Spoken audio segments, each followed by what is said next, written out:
Thank you, General President Kelly.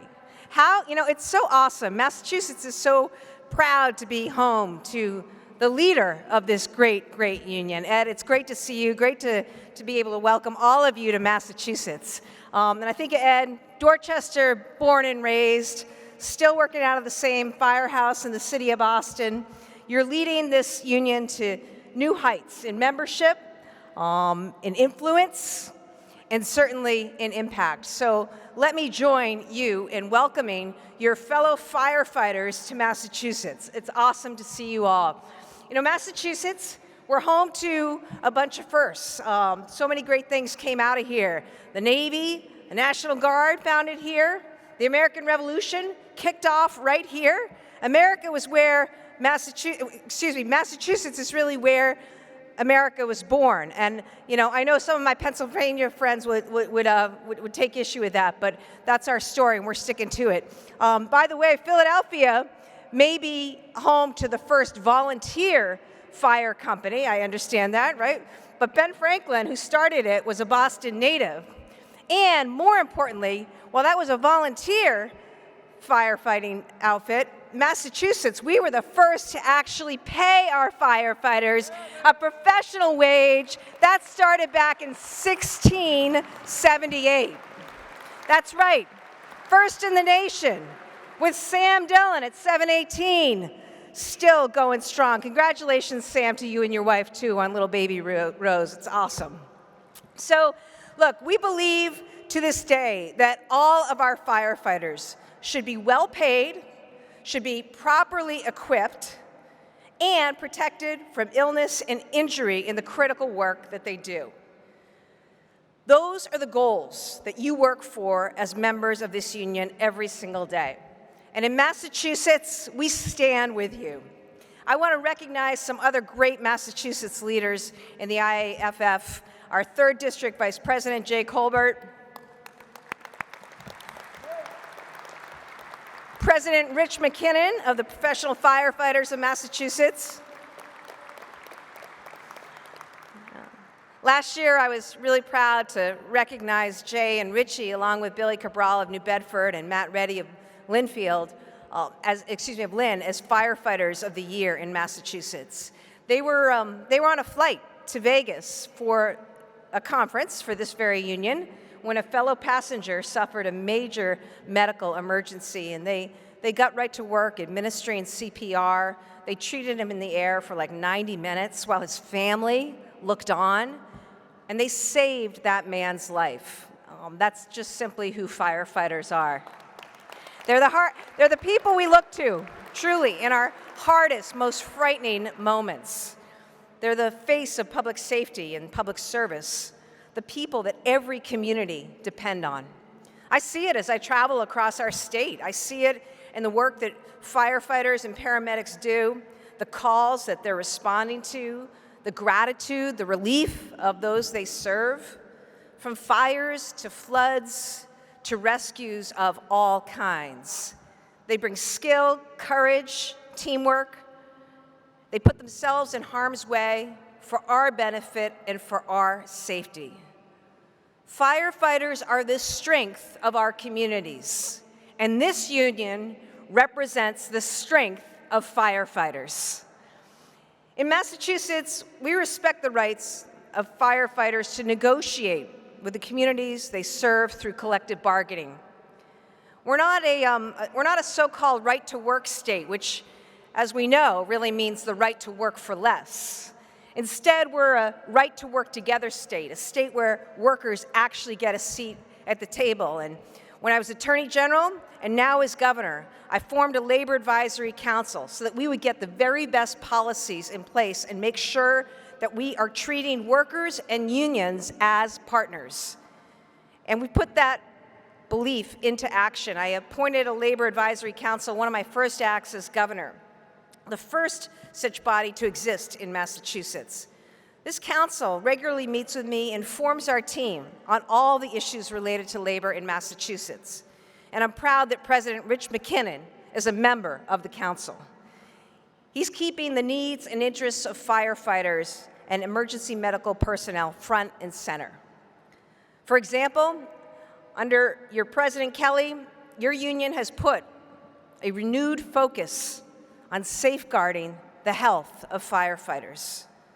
You're taking on powerful corporate interests, and I know something about that as Attorney General, and fighting to remove cancer-causing PFAS chemicals from your gear. This is an all-hands-on-deck mission, exactly the kind of work that firefighters are so good at. And I am proud to stand with you. When I was the AG, I sued the PFAS manufacturers for ignoring the serious risks that they were exposing you to. I've also urged Congress to enact stronger standards for PFAS and urged the EPA to provide funding for remediation. But we're also not waiting for somebody else to act. In Massachusetts, we're listening to our firefighters and leading the nation in this work. And as Ed said, less than 2 weeks ago, I signed a bill to end the use of PFAS chemicals in firefighting gear once and for all. We're going to do this. We're going to do this over the next couple of years. And manufacturers right now need to provide clear notice in this phase-out time when PFAS chemicals are present in their products. You deserve to know what's in the gear that you're being asked to use. And you need to know that we're doing all that we can to ban these chemicals once and for all. I'm grateful to the firefighters, your family members, and your union, many of whom were standing with me last week at that bill signing, for leading the way on that important cause. And together we work to pass the strongest PFAS legislation in the country. I know you're working on similar legislation in other states and in Canada, so use me, let them know how, what we've done here in Massachusetts. In the end, to me, it's about holding up our end of the deal. You sacrifice so much to keep us safe. The least we can do is prevent unnecessary harms in the course of that work and ensure that you get the happy and healthy retirement that you and your families deserve. That's why we'll always stand up for you here in Massachusetts. We also understand that service is about more than just a job. It's about a way of life. It's something that you were called to. I know that so many of our firefighters are military veterans and reservists. In Massachusetts, the birthplace of America's military tradition, we honor our veterans and service members every day. Last month, I signed into law the HERO Act, which is the most comprehensive veterans legislation ever passed in our state. It increases benefits and guarantees access to physical and mental health care for all of our veterans and their families. And it expands the ability of veterans to put their years of military service toward their retirement benefits as state or local public employees. That was something really important to me. There should be no question that serving your country and serving your community are one and the same. And that's the truth we have to honor in our retirement systems.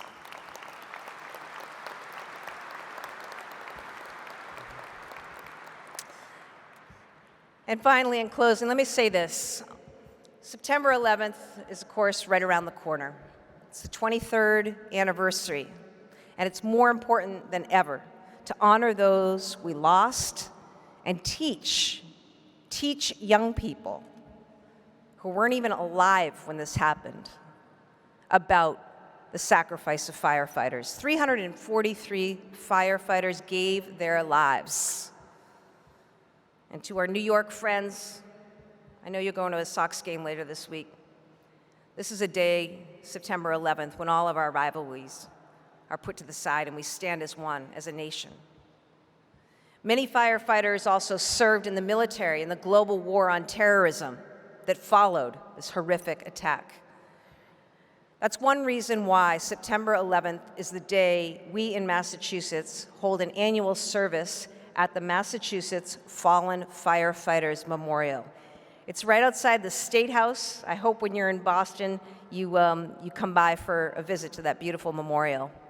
We honor the awe-inspiring, selfless courage that firefighters demonstrated on that day, and we recognize that firefighters offer the same sacrifice on every single shift.